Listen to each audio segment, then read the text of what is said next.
It's full of places where you can get a lift ticket for like $20, and Oh, wow. you can go skiing for the day. And my favorite thing, I went snowboarding there once, was you can go to the hot spring after skiing. There's this whole thing where you're supposed to get like a cold glass of milk after the hot spring, and like they make this coffee flavored milk.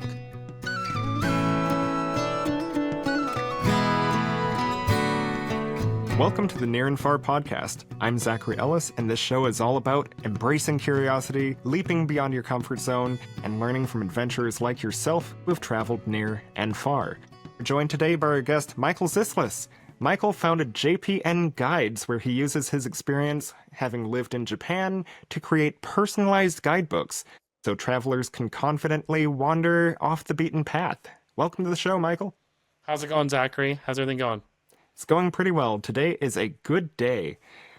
Michael, you spent several years living in Japan, and you've also gone back many, many times. But what inspired your first trip to the land of the rising sun?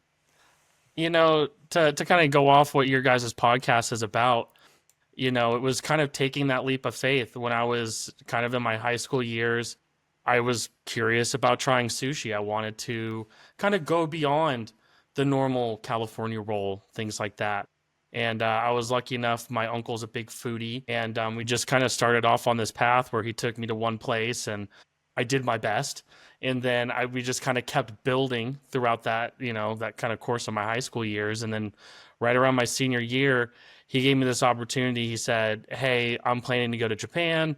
I want to go to all these different restaurants. Some of them are sushi places. And if you can help me plan the trip and like get me into these restaurants, I'll take you with me." I was able to plan the trip, and it was just kind of a life-changing experience, being able to go to Japan for the first time, being able to sit down at some of these elite sushi counters and places like that. And I guess it just left an impression on me where I just wanted to go back and explore more. Yeah, that's quite the first trip. Was that your first time first time overseas?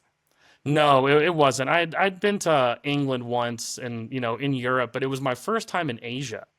And I do want to say to all the people out there, man, going to Europe versus visiting Asia it's quite different, and it's full of just amazing, amazing discoveries. Like, you can really just kind of find your place in the world when you're in such a different environment. You know, Europe, people are like us. They look like us. They kind of have similar views on life. But when you go to a place as far away as Asia, you really get to see how other people are living, how other people view the world. And it really impacted me. What was the biggest shock to you while you were there the first time? I remember the biggest shock, honestly, like just looking at a street and noticing how clean it was. Like, we were, you know, walking towards our hotel and just looking around, it looked like we were in a city that had just been built by American standards. Wow. like a suburb that had just been built, and you got a tour of it. But I was in the middle of downtown Tokyo, and it was the cleanliness, how nice the people were there, and then just interacting with the culture, and just kind of like seeing how it moved and how it breathed and lived. And it just really grabbed me. And it kind of prompted me to be like, wow, this city, especially like Tokyo, was the first kind of like rendezvous with Japan. But it made me just be like, I left the city going, I barely scratched the surface. I might have visited 1/16th of the entire city, you know? Yeah, I don't think people realize just how huge Tokyo is. How, you think about how New York City is the cultural impact that New York has on the United States, but am I correct in my assumption that Tokyo is even more so?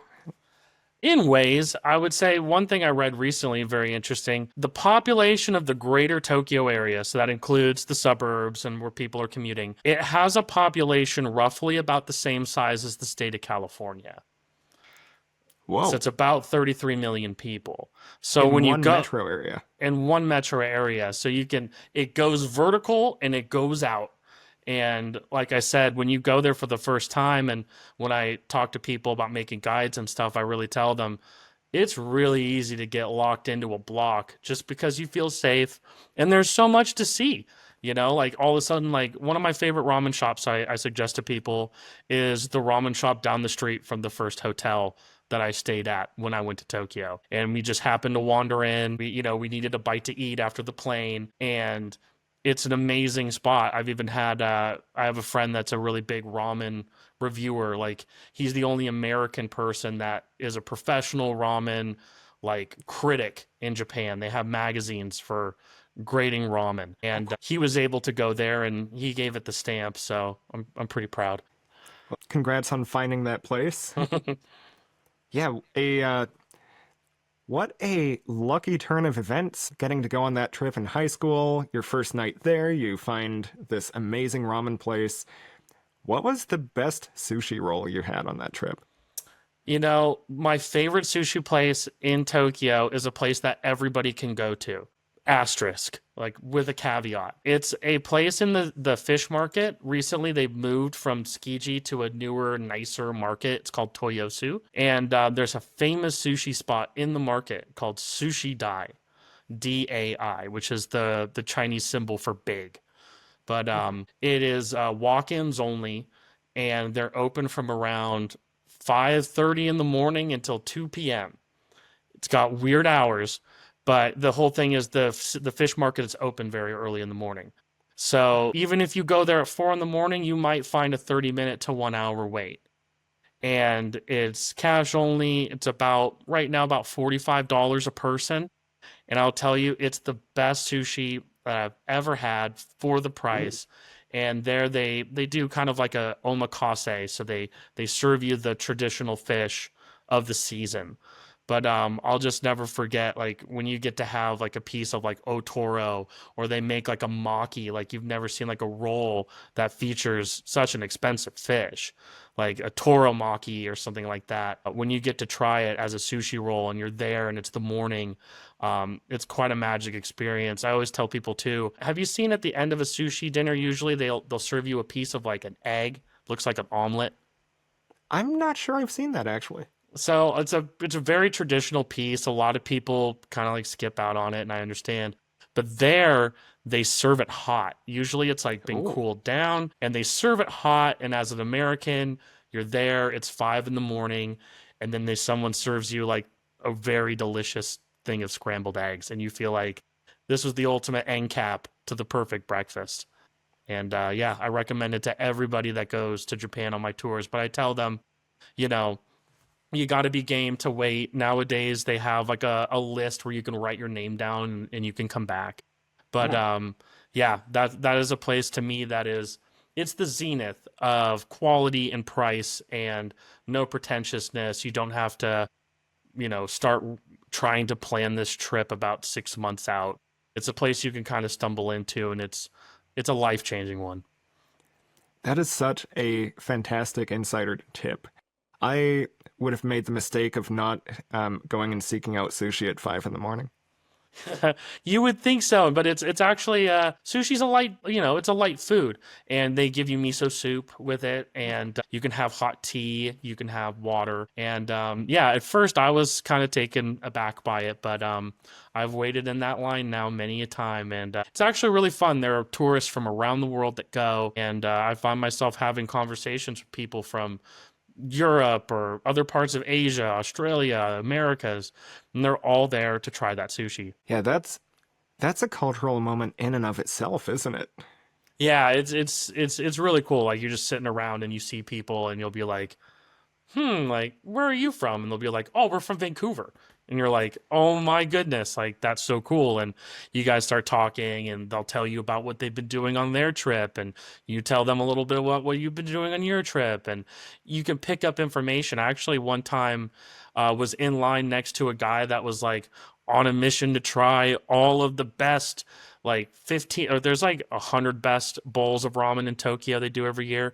But he was out there trying to eat like the top 10. And he let me know about this list. There's this, it's kind of like Yelp for Japan. It's called Tabedogu, or like table log. And it's Japan's Yelp. And every year for all these different types of food, they'll do like a top 100 in Tokyo, like in all the cities. And then they do like a top in the country. And Japanese people, I'd say, like, we'll get into it more, but one of the biggest things about traveling to Japan is that Japanese people love everything that we're going to see as much as we do. So when you go Cool. there, expect to see other Japanese people there. It's not like how in America like certain things kind of become passé to a local. Like there it's like, oh my gosh, like we're going to take the weekend and go to Tokyo and like we're going to do all these things. And yeah, Japanese people are very passionate about, you know, ranking food, traveling to eat food, traveling to certain experiences, and yeah, it's really cool. You're making me excited to head to the Far East someday. Though you lived there for how many years? 2 or 3 years? I lived there for about 2.5 years. Yeah. And you were in a place quite different than Tokyo, if I recall. Yeah, I was in a place, it's a town called Niigata, and it's about 3 hours northeast of Tokyo on the Shinkansen or the bullet train. And you just go north, you just go straight up, and it's a town on the coast looking at the East China Sea. And you can kind of see like little visages of Korea from there, but it's a totally different place. It's very countryside. 60% of Japan's rice crop is grown there. And because of that, some of Japan's sake breweries are there. So Oh. amongst Japan, I would talk to people in Tokyo. I would be in town. Like while I was living there, I'd commute to Tokyo for business. And I'd be at a restaurant and people would be like, where do you live? And I'd say, oh, I live in Niigata. And, you know, mind you, you and I, Tokyo is the zenith of food. And you would see these people go, oh my gosh, you live there?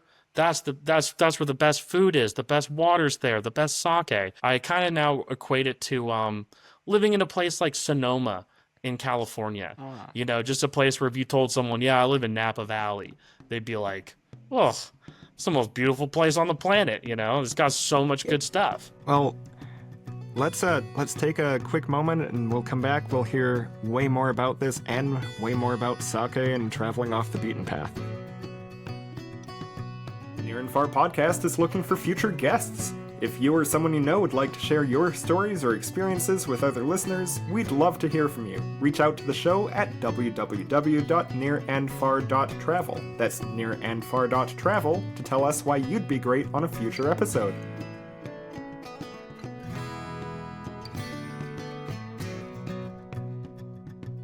Michael, you were living in Niigata, the home of some of Japan's best sake, surrounded by rice fields, the East China Sea. What other off-the-beaten-path gems would people find as they're venturing around Japan? You know, for me, when it comes to getting off the beaten path, right now Japan's kind of in a crux. There's a very, very convenient train line known as the Tokaido Shinkansen. And the Tokaido Shinkansen conveniently stops through the cities of Tokyo, Kyoto, and Osaka. These are the three biggest cities in Japan, and they each offer their own little unique thing. Like Osaka is like a little mix of like New Orleans and like Boston. Like Kyoto is very, very prim and proper and full of temples and green tea. And then Tokyo is like this like super high tech place. And a big thing that we try to do when I'm talking to clients and talking to them about Japan is getting them to get off that beaten path and maybe take one of these Shinkansens and go on another line because all of them lead to Tokyo. All roads lead to Rome. And I would kind of say my biggest place that I recommend people to go to is the city of Sapporo. You can either get there if you wanted to. It's about a 6-hour Shinkansen ride all up the coast of Japan, and it's very beautiful apparently. And if you're wanting to really like see the countryside, it's really nice. And then you go through like this very new like tunnel that goes under the ocean, and then you're on the island of Hokkaido. And the whole thing about Hokkaido that's so cool to me is that the weather there is either extremely cold and snowy and beautiful. They have like an ice festival. It's really good for skiing. Most people know Hokkaido from this very famous ski area called Niseko, which is like Japan's Aspen, if you will. Yeah, I've actually heard of that, and I've heard the snow there is unparalleled. Yeah, it's very, very nice, and it's a very beautiful town too. And like I said, it's very akin to Aspen. Like I would say Niseko's a bit too rich for me personally. But then like all around there you can go into the city of Sapporo. And a big thing I tell people is, you know how like on the east coast of the United States, all of the cities like Boston, New York, not New York, but like Boston, Philadelphia, they were built in a time when there was horse and buggy and all of the streets go like winding and it's very hard to get around. The city of Sapporo was built in the 1800s, so it's got a layout really similar to the city of Manhattan, where everything is gridded. They have a central park. There's an underground city because it gets so cold, and Oh, it's kind of like Japan's seafood basket. A lot of Japan's like really great premium seafood is coming from around the Arctic. Things like sea urchin, crab, salmon, all those types of fish are coming through Hokkaido. So when a lot of Japanese people think about going there, they think to go eat seafood. And I just think it's a really good place to go and you can experience Japan. It's not as expensive as Tokyo. It's easier to get around than Tokyo is, and it's just got so many great things. Like miso ramen, for instance, was invented there, and it's everybody loves. I feel like miso and miso ramen, and you can go there and you can try like the world's first shop that ever served miso ramen in the 1960s. It's quite oh amazing. wow. Yeah, that's amazing. Is Sapporo also the home of Japan's first beer brewery? Yes, it is. I can't even believe I left that out. You can also go to the Sapporo Brewery, which is very cool. It was built in, I want to say, like the early 1800s, or no, the late 1800s. And it was first kind of like a national corporation or like sponsored by the government, which is why their logo is a red star. Like it was Oh, very almost like not communist, but like it was the state-run brewery of Japan. Over time, they privatized, and now you can go there and they have Sapporo and Hokkaido in general is really famous for this kind of cook it yourself barbecue that they call Genghis Khan, which is like Genghis really? Khan. Yep, and it's instead of eating beef or pork or anything, they eat like lamb. Oh, And it's really good. And like they serve you all these vegetables and they bring you out all this meat and you sit at this table and they've converted like the old beer hall into this big Genghis Khan restaurant. And you can go and like you can order a beer and then they bring out all this like meat and vegetables and stuff. And like the grill is shaped like a kind of like a pyramid, like a conical pyramid. And you can like build it up with like the vegetables on the top and then like going down. And nothing better in the summertime than being in Sapporo with a tall glass of Sapporo and having Genghis Khan. It's nice. that is not what I was expecting to learn today. Yeah, I actually almost even forgot about it, but it is truly you cannot go to Sapporo without trying that food. I mean, if you love things like Korean barbecue, things like that, where like you get to cook the food yourself, it's right down your alley. I could talk about food all day, and I'm sure there are plenty of people who would love to hear it, but as somebody who's from the West, are there um any etiquette rules around like visiting a Shinto temple or something that I might not be aware of? I would just say it's kind of the little obvious things, which may not be obvious when you're, in a rush or, you know what I mean, kind of living life. Things kind of like trying to be quiet, not really using your cell phone, and if you are going to take a picture or two, being really kind of like kind about it, maybe not getting people, bystanders in the picture. But I would say the biggest thing is when you go to a temple, try to walk around in the same places that everybody else is walking in, because you might find yourself walking towards an area where maybe people aren't allowed to be. You see when people go to a temple, it's pretty cut and dry. They go there. There's like a little stand that you can go to before where people get like a stamp. A lot of Japanese people have a thing where they want to visit every temple in Japan and they get a stamp at each temple. So you can get that. You can get these little charms and souvenirs. But then, kind of what you're supposed to do is follow everybody else in line if there is a line, and you can go up and there will be like a big kind of like either like a Buddhist or Shinto kind of shrine that you can't even walk into. Like only the priest can walk in, and you're kind of usually separated by like a net or like there's a big like coffer, like a big chest. And you're just supposed to walk up to it. You throw whatever change that you might have in there. You ring a little bell, and then I don't have it right, but you're supposed to kind of like clap twice, bow, then look up, clap again, bow, and then head out. Kind of one of the things I love about Japanese spirituality. It's more just about taking a moment to notice the spirituality of things. We don't need a 30-minute service. Yeah, and So many of these places are in such just beautiful surroundings that I imagine it's easy to appreciate the beauty and the spiritual nature of wherever you are. Yeah, and that's what a big reason why I try to get people off the beaten path. Like, the where I'm right now, Sensoji Temple. It's in the middle of Tokyo. It's right in the middle of the hustle and bustle, and it does feel quiet, but if you go there on a busy day, it feels like a busy market. And when you get to go to these some of these temples, if you're in a small town or if you get off that beaten path and you're visiting a smaller area and you get to go to a temple and it's up a thing of, cobblestone stairs and you get to the top and it's super quiet and nobody's there. It may look like nobody's been there in a few days. You're like, are people updating this place? What's going on? But everything's there. There's like fresh papers and all that, and you just feel the silence and you can look around and you can breathe the air. And in Niigata, the big shrine there, it's called, or near town, it's called Yahiko Shrine. And Mhm. they say that the god of that shrine actually lives in the mountain behind the shrine.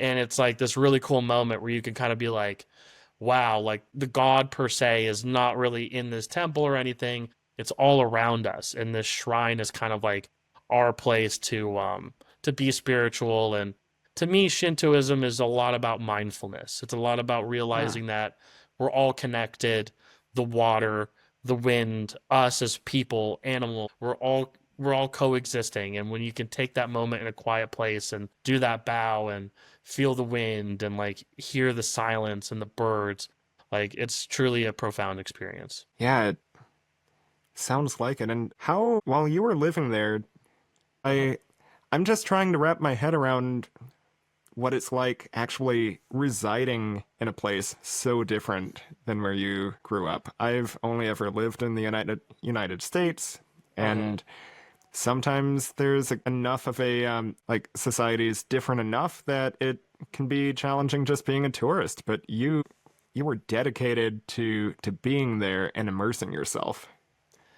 It is very different. I was actually just talking about it with somebody today. Like, even things like throwing out the garbage are very different in Japan. You have to sort it out, like, even down to like, you can't throw away broken glass with other glass. There's a special day for the trash where you can throw out like broken glass or porcelain. But, like, little things in your life change. As a Westerner, all the cheese is in really small containers. You can't buy a big bag of cheese to save your life. I would struggle with that.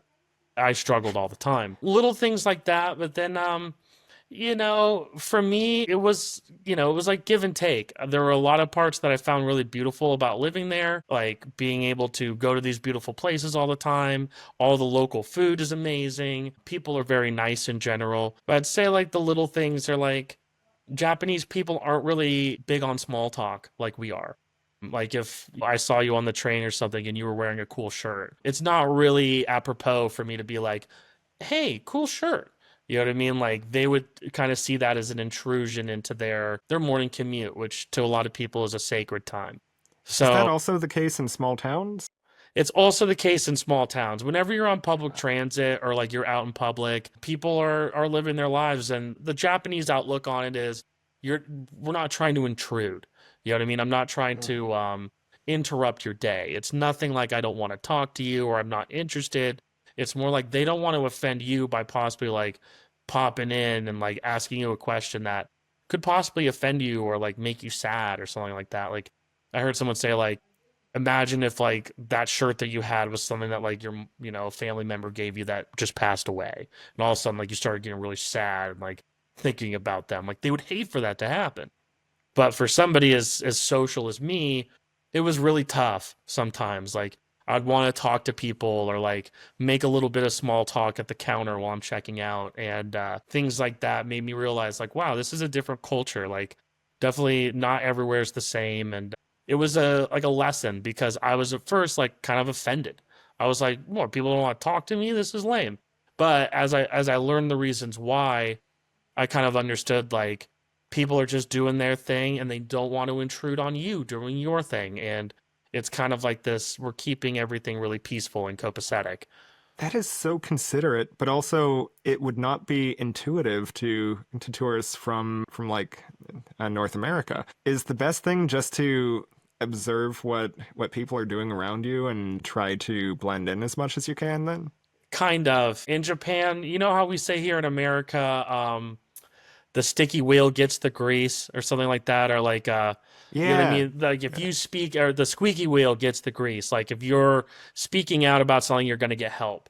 In Japan, they have a very different phrase. It says the nail that sticks up gets hammered down. So in Japan, they really want people, you know, moving with the mass, going with the kind of group think, and everybody's in this together. So we're all doing our best to make sure that this society is peaceful and it moves along in a nice way. And that's why, like, very recently with this big tourism boom, you're seeing a lot of tourists get in trouble on the subway, and they're not understanding that strict etiquette of the subway. Like, can't be talking on the phone, can't really be playing loud music, you can't sit with your legs open, or, you know what I mean? It's this very thing where they're all following those rules every single day before you even got here. So the moment you start doing that, it's less like they're mad at you.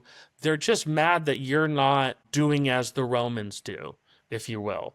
You know, so in Japan, if you're ever at a certain time, like unsure of what to do or unsure of how to act, I would just take a look around, and you'll probably notice everybody being very quiet and keeping to themselves. And yeah, sometimes it makes for a less fun train ride home, you know, after a beer or something like that. But I think it's better in the long run because we all want to keep visiting Japan. We all want to keep having fun there. And yeah, like I said, it's a very homogenous population and culture.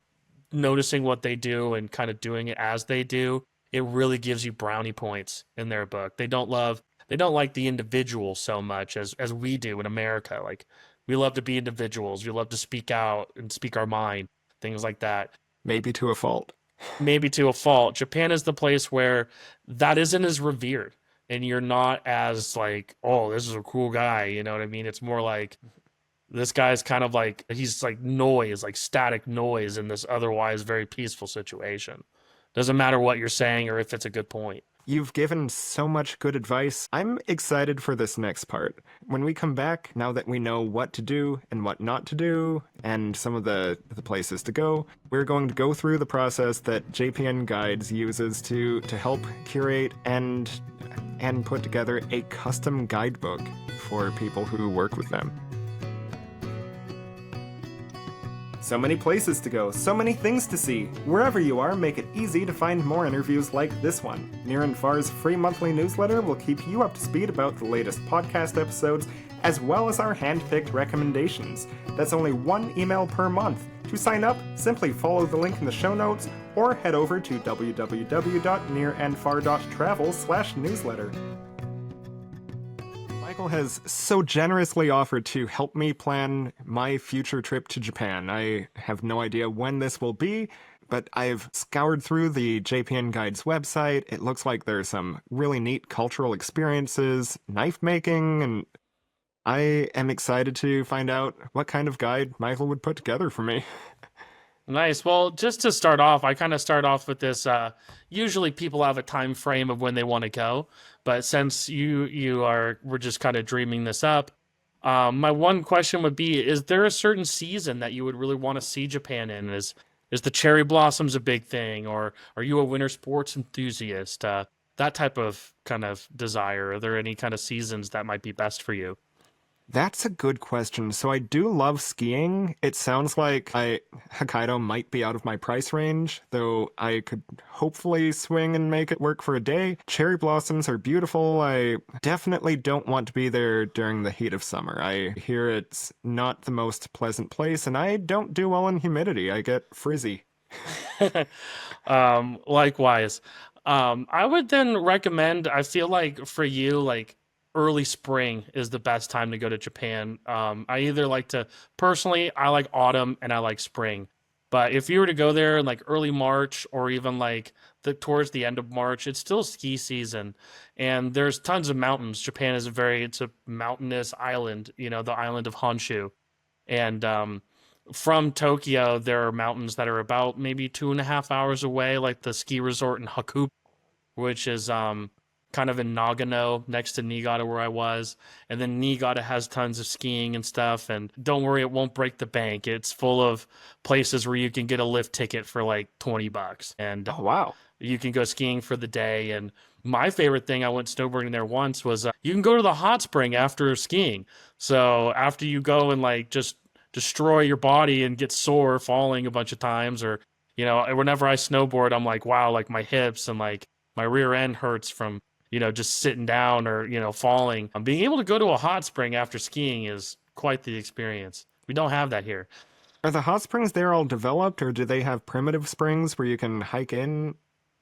They do have primitive springs where you can hike in, and there are tons of trails and things. I wouldn't really suggest that. I feel like that's for something like if you were to have like a personal tour guide or a friend that might know. But there are so many like onsens that you can either go there and stay the night, and it's like a traditional hotel experience, or you can just stop in, and I find it very endearing. It's like almost like a family community center mixed with Cool. all of these baths, and like you can just kind of see the pulse of the town. There's kids there, there's old people, there's vending machines, like there's this whole thing where you're supposed to get like a cold glass of milk after the hot spring, and like they make this Huh. coffee flavored milk, and I've never had it before in my life, but man, after you go to the hot spring, get yourself like a coffee flavored milk. Some of these places will have like a restaurant inside, and restaurants are really good. It's just a great way to spend the day after, a day on the slopes instead of just going back to your room and, plopping on the bed or the couch. That sounds marvelous. So I assume on day one, I'll fly into Tokyo and get that ramen you recommended earlier. Day two, head into the mountains, ski, and hit up a hot spring with some coffee-flavored milk. Definitely. And so that's a big thing too when I plan these trips. Our big thing is getting people off the beaten path. But because of international flights and all that, you're destined to either fly into Osaka or Tokyo. And I would be extremely remiss, and I would not be doing my job if I didn't tell you, spend a couple days in Tokyo. Get the feel. It's going to be a little bit cooler and less snowy than when you start to go up to the mountains. And depending on kind of like your trip and, where you want to go, I feel like you could go to Tokyo and then find a resort that kind of like best fits where you want to travel. You could go to Nagano, Niigata, Yamagata. You can kind of take either the Joetsu Shinkansen or the Tohoku. And from there, you're actually kind of like going up through there, and you'll be able to kind of see like a little bit more winter if you want. But then if you wanted to see kind of the spring, you could go up and ski and then just kind of turn south and maybe head towards a place like Nagasaki or Hiroshima or Kyoto. And as you start to go more south, you'll start to see spring really like awakening. And a big thing that I'll tell to all the listeners out there, Japan makes a cherry blossom map every year. Oh, cool. It's very serious. The Japan Meteorological Society puts it out every year. And because Japan is so across different latitudes, the cherry blossoms in Nagasaki will actually start to bloom in really early to mid-March. Whereas like in Tokyo, they start to bloom around April. And then if you're like, man, I couldn't make it to cherry blossom season, don't worry. If you go up to Sapporo, they don't start blooming until early May. Oh, wow. So you've got a window. You really got a window, and depending on how, like I said, like you could almost do both with like a trip like you're planning, where you could almost spend a little time in a place like Nagano where you're very up elevation wise. You're in the mountains, so there's gonna be skiing, there's gonna be snow and snowpack, and then you can get on the Hokuriku Shinkansen, take that all the way down to a place like Kyoto, get that real Zen vibe. That's a city too that people are going there in droves, but you got to see it. It's the traditional capital of Japan. And then from there, you could just keep going south. And as you keep going south, the weather keeps getting better. Or if you want more snow, go north. The weather's not good yet. Will this guide have any language tips in it? Because Yes. I'm realizing now that I might have some trouble getting around. So the first part of the guide, and it's kind of like a thing that I do in every guide, there will be kind of like a quick phrases to learn. And then I do a big thing on like recognizable, they're called kanji or Chinese symbols. Japan has three different alphabets, and for really official things like writing your name or doctor's office, police, they will use Chinese characters. It's very official. And so I kind of write in things like this is what hospital is, this is police station, this is enter, exit, bathroom, and things like that because I'm not expecting you to learn a bunch of Japanese and phrases. So I'm going to give you a few phrases to learn. My biggest one I tell everybody is Sumimasen. And Sumimasen means like excuse me. Did I catch that right? Sumimasen? Perfect. Sumimasen. Sumimasen. Does the accent matter? Does it have to be sumimasen? If I say sumimasen, will it mean something entirely different?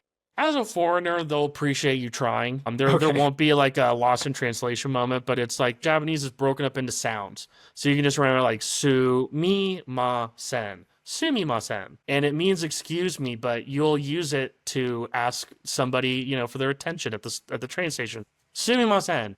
Like, or you'll be at a restaurant. In Japan, at restaurants, you can yell sumimasen at the server. It's very different, but you can be like sumimasen, and they'll be like they'll yell hi, which is yes, and they'll come to you when they're done. But then it's also like if someone bumps into you or you bump into somebody, sumimasen, it's excuse me. So in a very polite culture, knowing excuse me, I think is one of the most powerful words. If you're not going to learn any other phrase, sumimasen. It's, you'll be using it all the time. That is good advice. The first word I usually learn is whatever the word for coffee is, followed by the word for bathroom, and thank you is in there, but sumimasen. And the nice thing, if you mention coffee, a lot of Japanese words are cognates. They're borrowed words from Western culture. So coffee is kohi, toilet is toire. They have like a fancy word for saying bathroom, but you don't need to know it. But yeah, a lot of those words like that, like it kind of sounds weird as a Westerner. You feel like you may be like offending somebody, but the more you try to make it sound Japanese, the more they'll understand you. Like if I were to tell you like, oh, I'm from Vancouver, like they might not understand you. But then if I was like, I'm from Vancouver, I made it sound very Japanese. They'll be like, oh, you're from Vancouver. Sometimes they just don't really understand. Like we like to push words together, or two O's make tool. We like to have like our words kind of meld as we spell them. In Japan, it's block sounds. So the more you can make it into that block sound, like if you're looking for like a cola or like a soda, you can be like coda or something like that, and people will be able to direct you or things like that. That's really good to know because I definitely don't want to be one of those tourists who just yells things slowly in the hopes that somebody understands. And I've also known people who couldn't understand American accents. So I have a good family friend who's an elderly Greek woman, and she knows fluent English but cannot understand me unless I do my impersonation of an elderly Greek woman. Exactly. And like I said, I had that kind of reservation at one point, but then like once you start to do it and like just sound Japanese, you'll be able to break kind of that barrier. And that's what that first part of the guide is all about, is kind of showing you some really good phrases like where is the bathroom, hello, thank you. They're very boilerplate phrases that you can learn, and when I write them out, I give you like the block way of pronouncing it, like because Japanese is it's all like every one of the two phonetic alphabets. It's like a, u, a, o, and then everything is kind of like a deviation from that. So it's like kake kuke ko, mame mume mo, papi pupe po. So there's only like a certain like lexicon of sounds that you can make. And once you say like when I was like Vancouver, like it gets all weird. But if I was like Bonkuba, like it's blocked out and it's ready for them to understand. What other useful things am I going to find in this guide? So, like, as we make your guide, we're just going to kind of dream, like, you're going to be taking a trip where you go to Tokyo. You're going to be going up to the mountains, and then maybe from the mountains, maybe down south to maybe see if you can try your luck at some cherry blossoms. In your guide, I would actually be working with you and find out, like, if I can, what hotels you're going to stay at, what flights, maybe like if you have like a set of days and you're going to have an itinerary that's already in there. You're going to have a packing list based on the season. And then it's going to have like a little brief guide about every city that you go to. And when I do like the Tokyo part of it, I really try to like zoom in on where you're staying exactly because Tokyo's so big. So like instead of having this big guide to Tokyo, you're going to have a guide that like explains what train station is nearest to you and how that train station connects to everywhere. And then you're gonna the guide kind of flows in a way where as you read it follows your itinerary. So if you want to, like as you're going, it will give you directions like, hey, today's, once you're ready on that day to travel from Tokyo to Nagano, here are the steps that you're going to take from that neighborhood that you're in, which is so convenient to me because like you could be staying in a really far out place or very center of town and explaining like, listen, this is the closest Shinkansen station. Only certain stations in Tokyo have the bullet train. There's only like this is the closest one to get to, and then this is where you're gonna go. And then towards the end, I kind of just do like a big food guide, where in each of the cities that you'll be visiting, well, there's an activity guide as well, but I kind of break down like the essential activities that you might want to see, and then some things based off of your likes. Like recently, I had somebody that really likes watches or do you have like a kind of like a niche hobby or thing that you're really interested in? Some people like cars or anime or things like that. Is podcasting a thing there? I don't really know a good podcasting place, but I would really recommend you then to go to like some of these like electric districts where like they Oh. sell all of these electronics equipment Is because it you could. as if a Radio Shack took over several city blocks? Yeah, it would be like if Radio Whoa. Shack took over a town. They kind of mix with like the anime enthusiasts. So like in Tokyo, the big one's called Akihabara. In Osaka, they have one called Den Den Town. But like when you go there, you can like find everything from people selling transistors to like full on cameras, plasma screen TVs, all that kind of stuff. And it's really cool to look. And actually, I bought a really nice camera bag last time I was in Japan. I just went to that. I was like exploring around and I went to a camera store and I found a really cool bag. And I was like, this is Sweet. awesome. So, that would be a thing I'd recommend to you and it would be in that guide. And yeah, and then at the end, I kind of do like it's like the food section. And in that section, I try to list, I kind of do it by type of food. So like there's a whole section on ramen, there's a whole section on sushi, there's a whole section on like fried food, steak, desserts. And it will kind of recommend to you like 1 to 2 places in each of the cities that you're going to that are walk-in friendly. You don't need to make a reservation. And they're places worth checking out if you don't have anything planned. A lot of people, like, I don't know with your trip, if you wanted to go to a really nice restaurant, I would ask you in this call, like, is there a certain restaurant or are you trying to have a Michelin star experience? Because that part of it, we need to do that way beforehand and start trying to get you a reservation. And like once we get Okay. you that reservation, it would be like a whole page in your guidebook and it'd be like, this is your reservation time, this is where it is, this is how you get there from where you're staying, and this is what it's all about. And I'll like kind of tell you about the story of the restaurant, all that stuff. But the other food guide, I really do a lot of research and like I call places even and I ask like, can you walk in? Because I would hate to take you to a place and like you've built up all this excitement and you want to go there and you get there and they're like, sorry, reservations only. Well, your clients must really appreciate you going the extra effort for that. Wrapping up, how many cities, if I have 2 weeks in Japan, how many cities should I explore to not either overextend myself or to underextend myself? If you were there for 2 weeks, and like that's really around where a lot of people go, like 10 days to 2 weeks.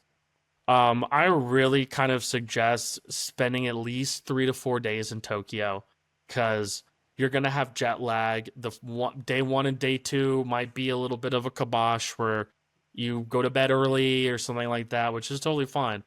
Um, but I'd say like spending 3 to 4 days in that major city, and then I'd say from there you could comfortably visit another 2 to 3 cities in that visit. And that's where a lot of people just really lean on going to like Osaka and Kyoto, which are beautiful and they're amazing. But like I said, all roads lead to Rome. So, or all those roads lead to Tokyo in this sense. So you can go to Tokyo Station and you can say, like, hey, I want to go skiing in Nagano. And you could go to Nagano for a couple days and ski. And then if you wanted to for the day while you're there, keep going on the Shinkansen and spend a night in a town like Kanazawa, which is like really beautiful. It's another city on the East China Sea. And you could spend a lot of time there. And I'd say the beauty of traveling in Japan is it's roughly the size of California. It's a little bit bigger. So, like, I've woken up in Sapporo and have had to take a flight and leave from Tokyo that day. It's not a huge thing. It's a 30-minute wow. flight from Sapporo to Tokyo. So, as we plan it and like get your trip set, it would all kind of be depending on how gung-ho you are, how adventurous. But I would say you could get all the way down to Nagasaki if you wanted to.